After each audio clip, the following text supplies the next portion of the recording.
presidency started writing love letters. Have you seen your mama writing love letters to anybody before even inviting him? No. Unlike this, they were writing love letters and ascribing or astutness to the people and thinking that those people were clean and nothing was happening to them before they even invited them to listen to them. Compare that one to what we are doing now. You see, there's a mark of difference. Change come and things are being sanitized. And I'm saying that people are enjoying the better governance that we have promised them. And that is why I was so happy. As soon as it happened, the chief of staff invited Sami Gyamfi to listen to him.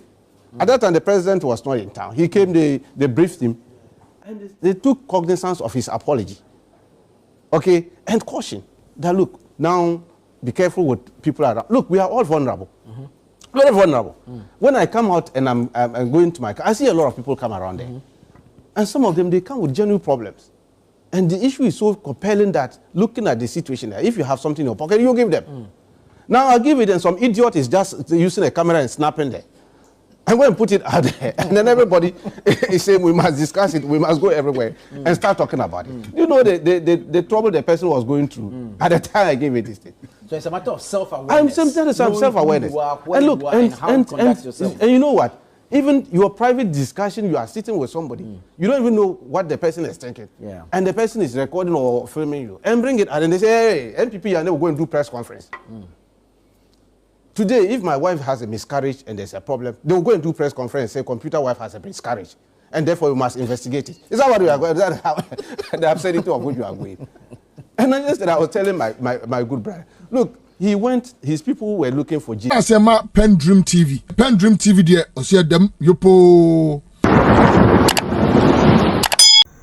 Alhaji Tanko has also come out with information exposing the NPP why they are worrying or raising issue against Sami Gyamfi about his dollar gifts, which I want you to join me listening to what he said and the information he carries along.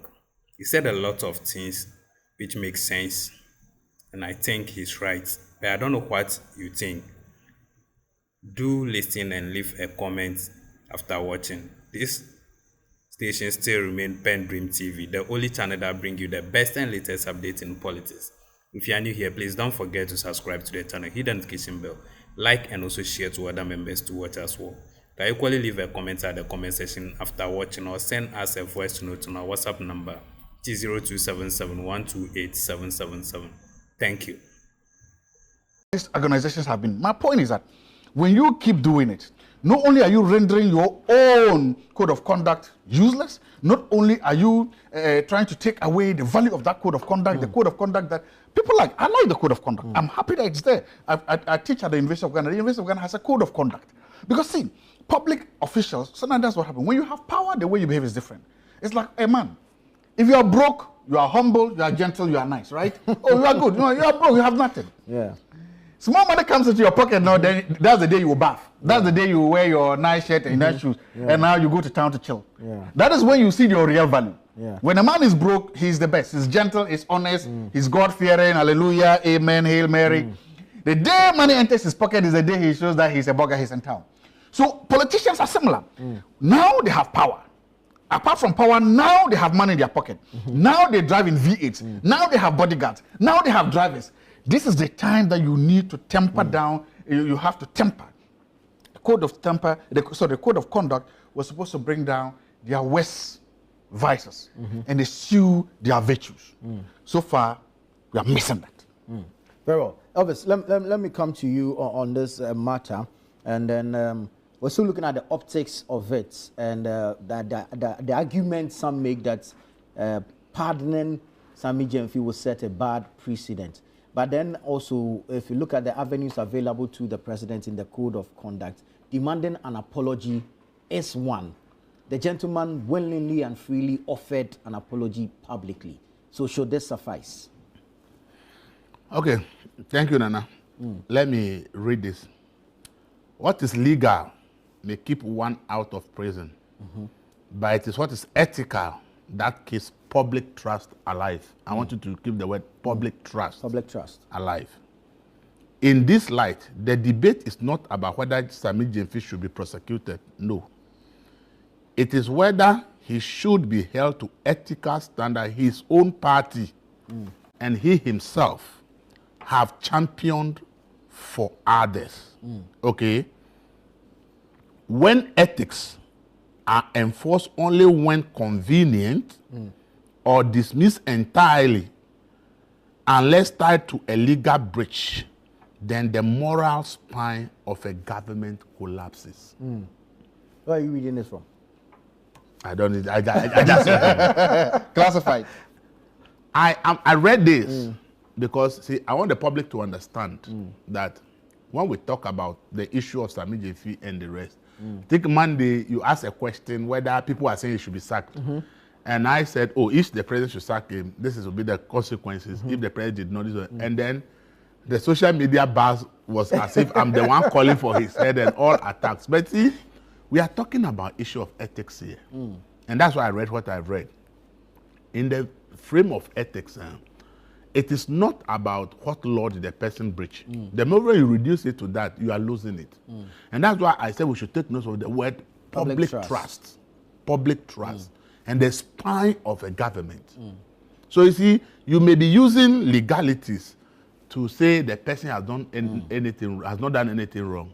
But then you risk losing the public trust and the spine of a government may collapse.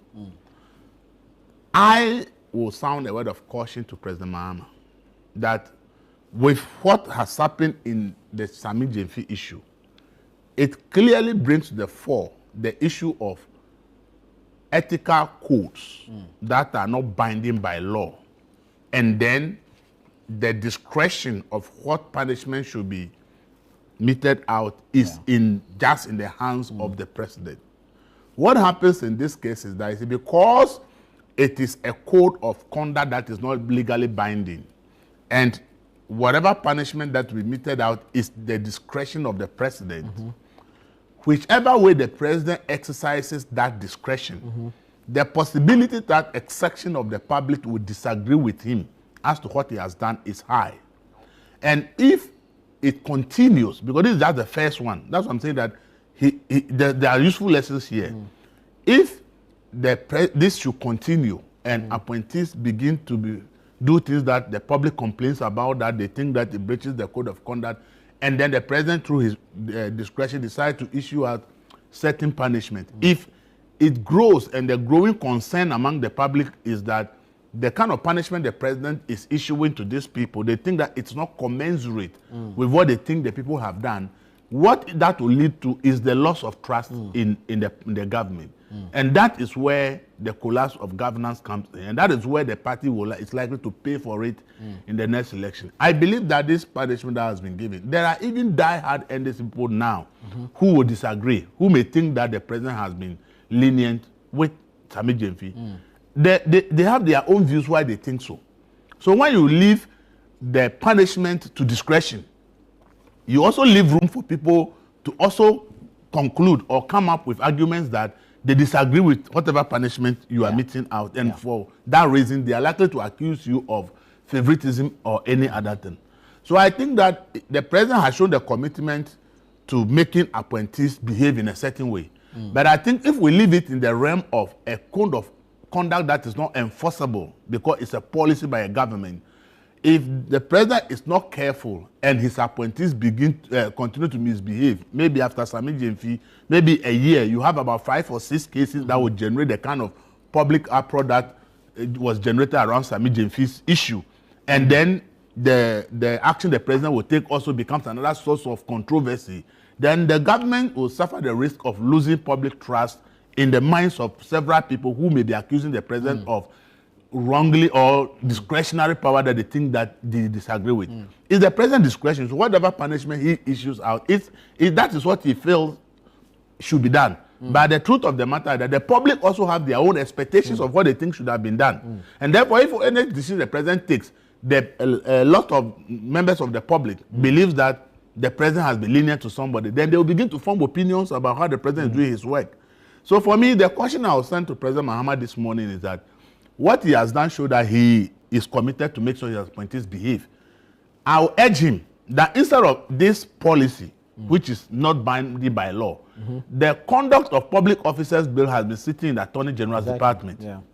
I will advise the president that to deal with whatever credibility deficit that will affect him if these things should continue for a longer time, the best thing I would suggest to him is that you get Attorney General to work, get a look at that bill again, and they should send it to Parliament to be passed. The benefit of that is that once that bill gets passed, it becomes law. Yeah. In that bill, it will be spelled out that if you do A, your punishment will be this. Yeah. If you do B, the punishment will be that. And then when people do things like that and they have to be punished, it's no longer the discretion of the president. So then whatever action that is taken against that person, the president will no longer be blamed. People will no longer be attacking the president that he's favoring somebody above it. Everybody will say you breach a law. And the law says this is the punishment for what you have done. So if you are being punished, it's the law that is punishing you. It's the law that is taking the decision as to what should be done and not the president. And I believe that will save him a lot because the boldness to even launch the code of ethics, he needs to be commended that he realizes that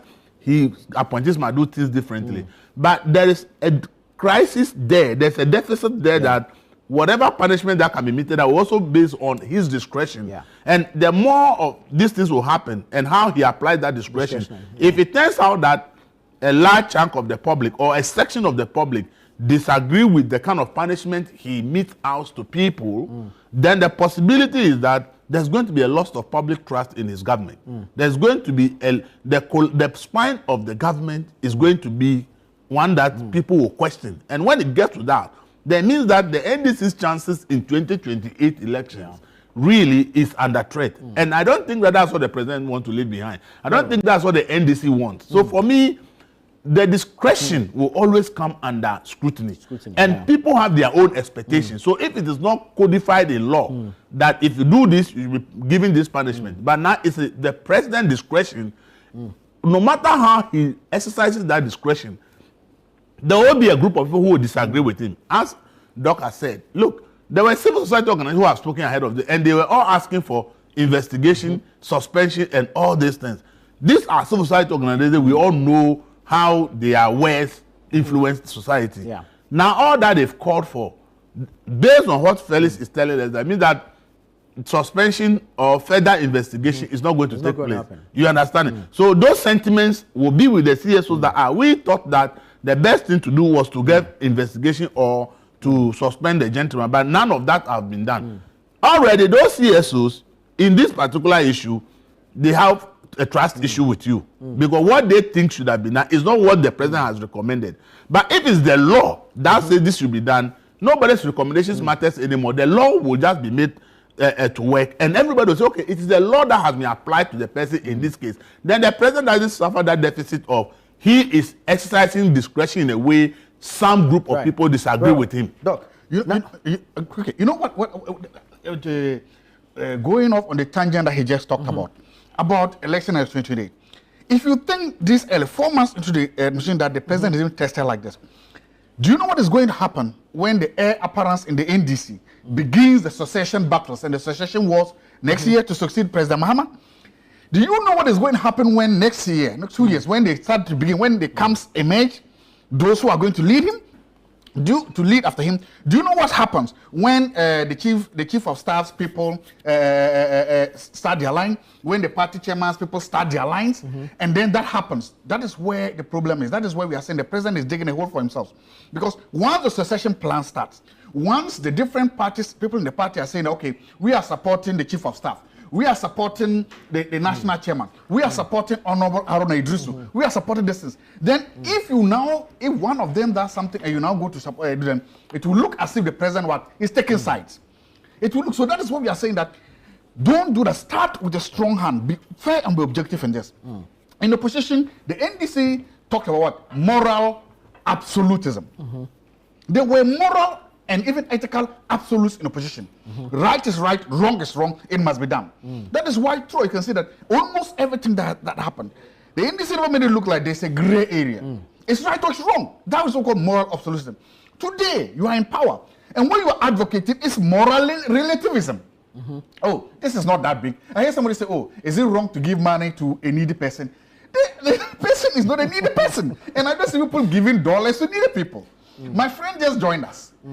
If you go to his village in Debela, Dr. Computer said, yesterday he was saying it. We all go to our hometowns My whole time to myself, we were together yesterday. He told me that in his hometown of Bimbala, when he goes there, he shares dollars. Like I said that we've not captured him yet. So he said it yesterday. He will confirm what he said yesterday. We all do good things, but you know, like it's like me giving this Dr. Computer money. The guy has all the money. Why would I give him money and say it's charity? How is that charity?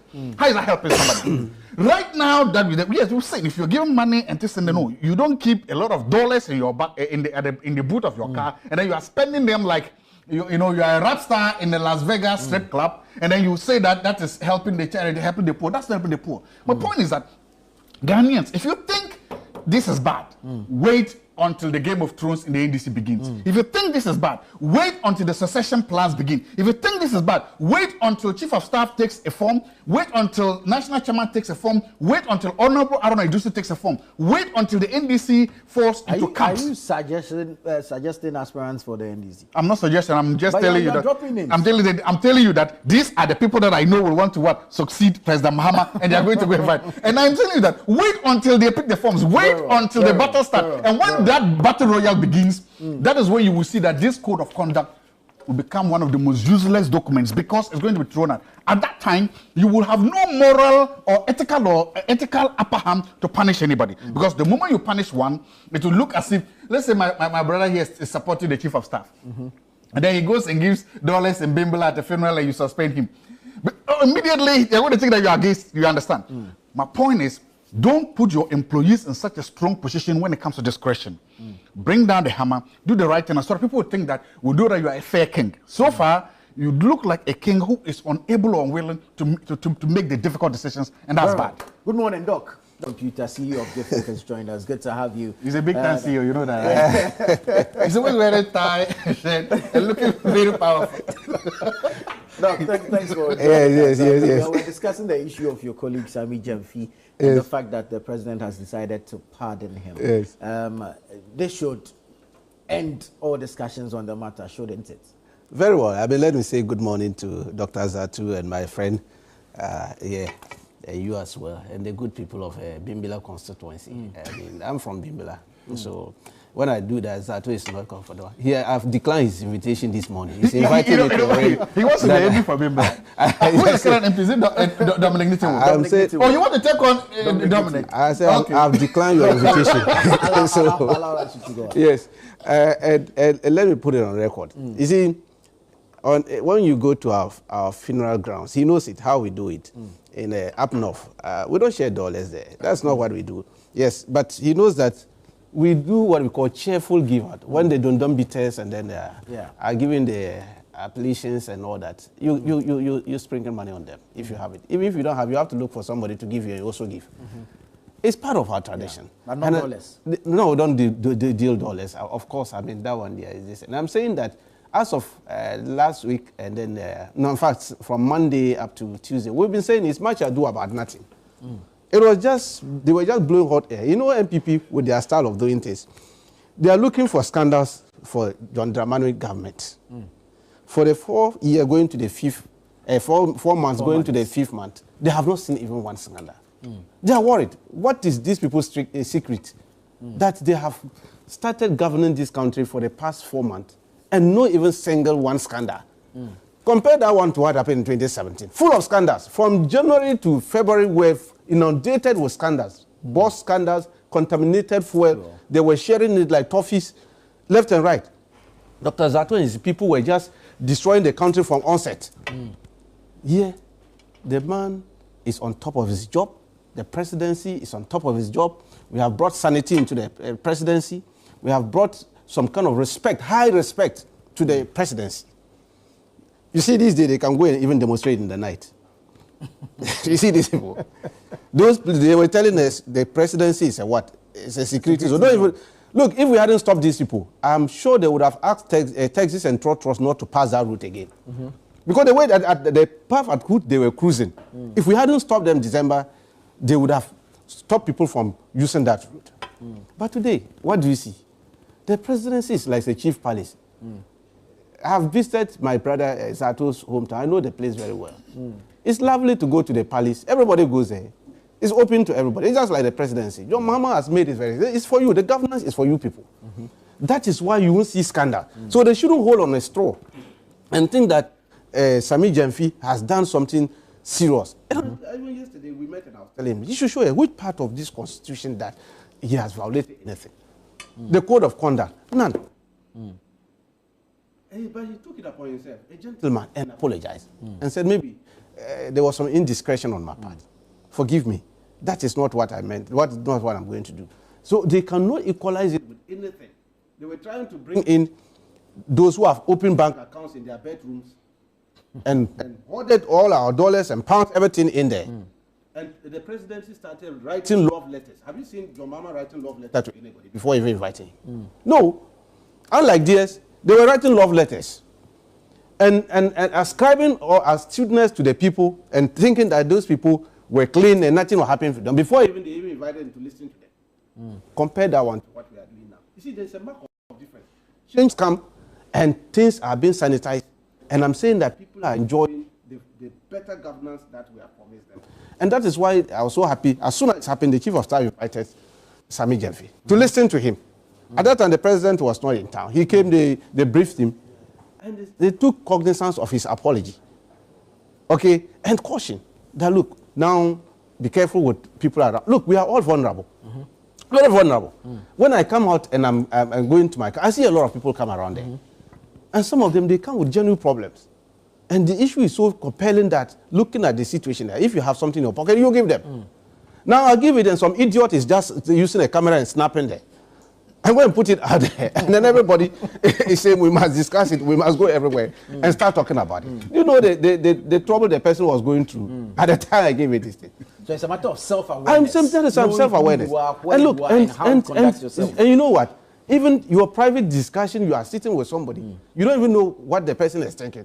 And the person is recording or filming you. And bring it out and they say, hey, NPP, and they will go and do press conference. Today, if my wife has a miscarriage and there's a problem, they will go and do press conference and say, computer wife has a miscarriage. And therefore, we must investigate it. Is that what we are going? Is that how the absurdity of which you are going? And then yesterday, I was telling my good brother, look, he went, his people were looking for GCs and he gave them. Dr. Zato here. He presented GSS and with some fat envelope. Oh, he knows it.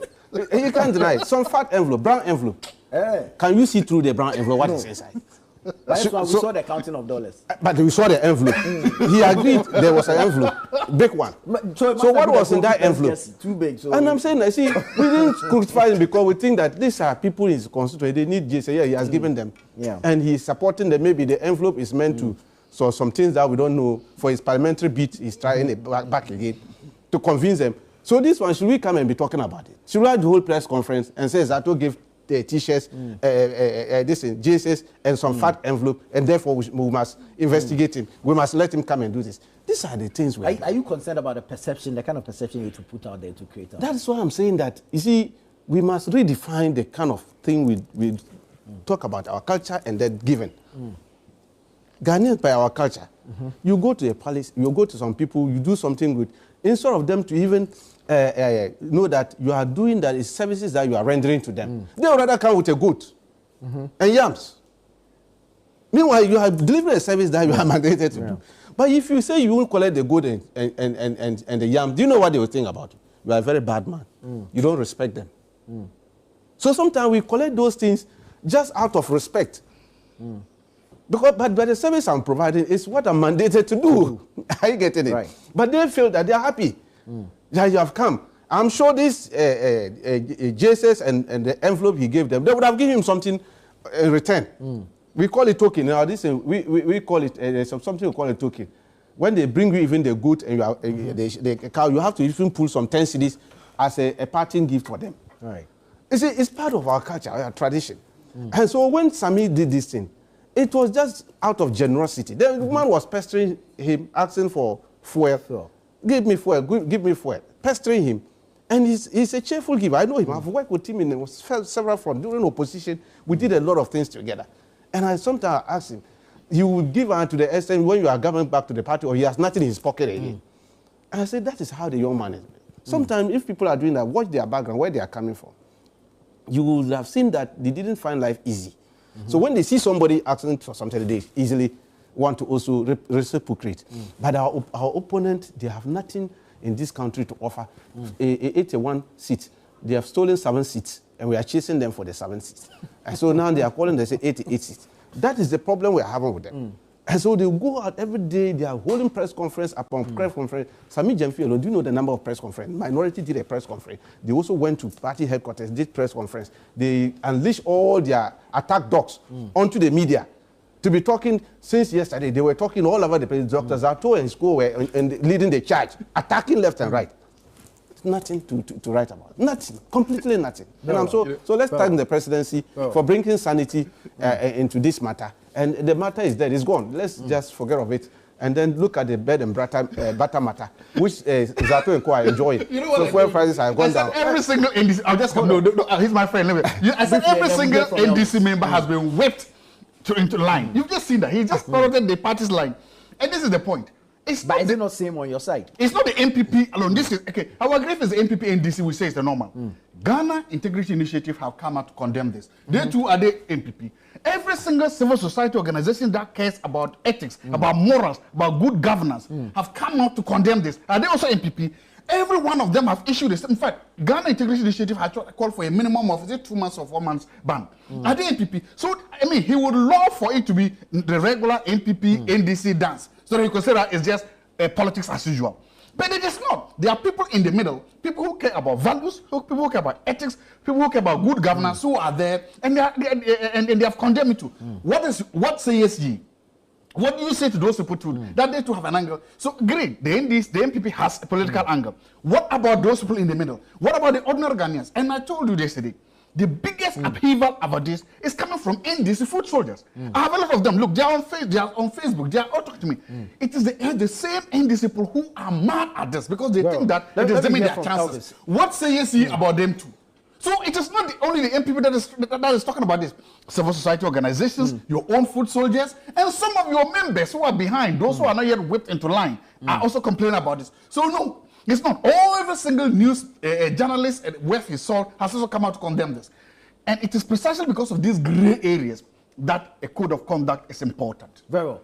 Elvis, the minister in charge of government communications, after the meeting with the chief of staff, told us there would be an investigation. And now he's saying that the pardon and the caution is enough. So that means that the investigation won't. I do agree with the perception aspect he's talking of. Yes, perception is everything. In politics, it takes almost 80%. Well, the moment you are perceived in a way, everybody thinks that that's how you are supposed to be, unless people come closer to you. But I'm disagreeing on the aspect of private life. Okay, I mean, what is the essence of bringing somebody private life publicly? That correlation doesn't work. Okay, completely. It is the aspect, the profligacy aspect of it that we might talk. For instance, if I decide to say, okay, I'm going to marry, you should be watching how it's going to marry. If I go and marry in just about 5 minutes, the marriage is 5 minutes. We are finished. Let me thank my pastor. He did his marriage. In fact, it was less than 30 minutes. And then he spent not less than, it wasn't up to 20 cedis. Because they just bought some malt and some few things there. And the person, they're off. So in that, what kind of discussion are you coming to talk about it? Very well. But when it becomes grandiose, okay, where you are moving shakers, everybody, I know that we'll go and do press conference in that aspect. Because that one there, yes, it's right. The perception that you are using public money to do this kind of thing.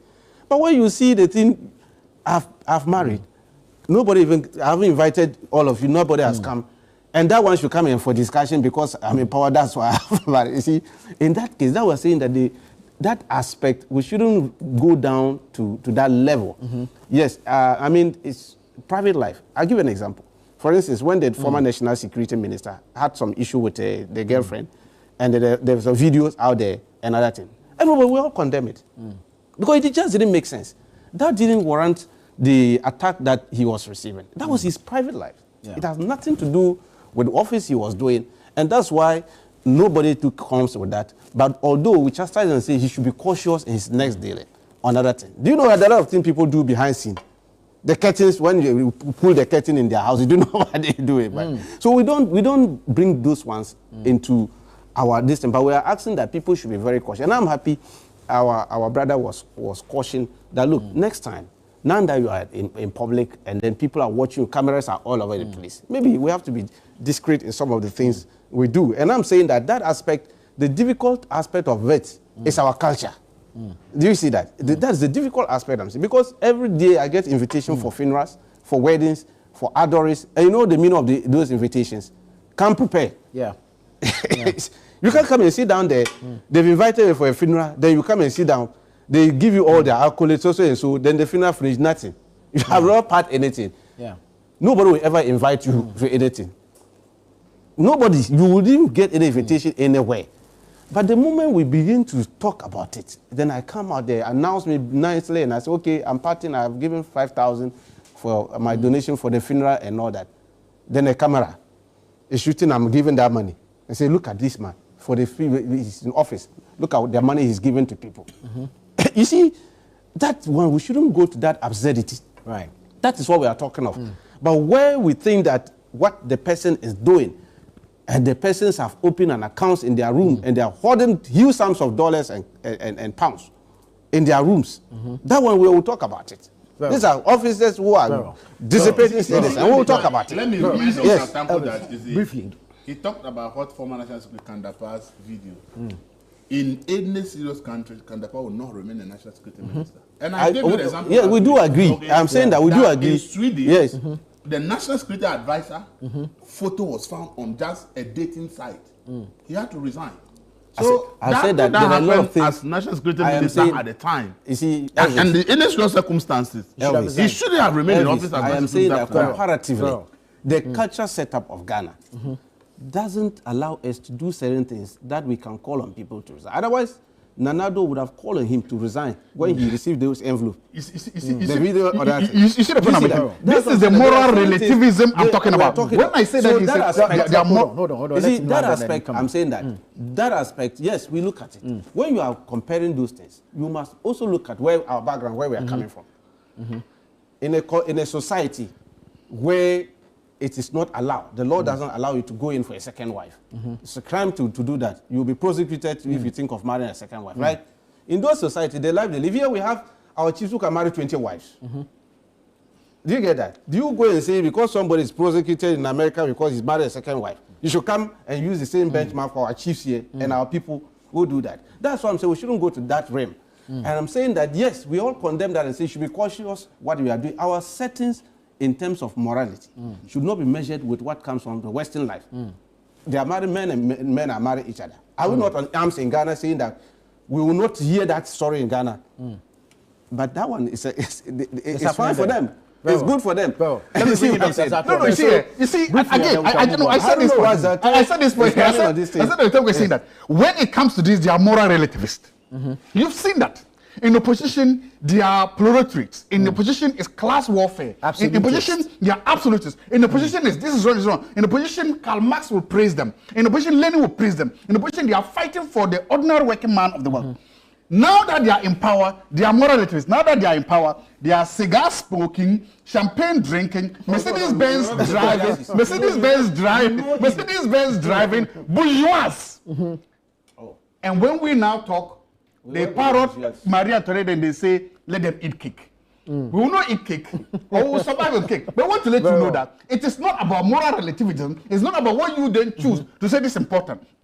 People go for funerals. We all go to our villages. But I've not seen anybody go with a brand new SUV, open the boot, and collect money, and then you start to share. And then somebody even had the audacity to collect the rest in your hand and just, yeah, take it and go.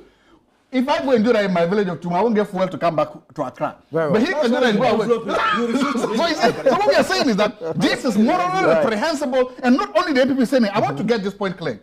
Every single civil society organization with the assault is condemning this. We cannot allow this bourgeois parading as proletariats deceive us. No. Right. Elvis, you have the final.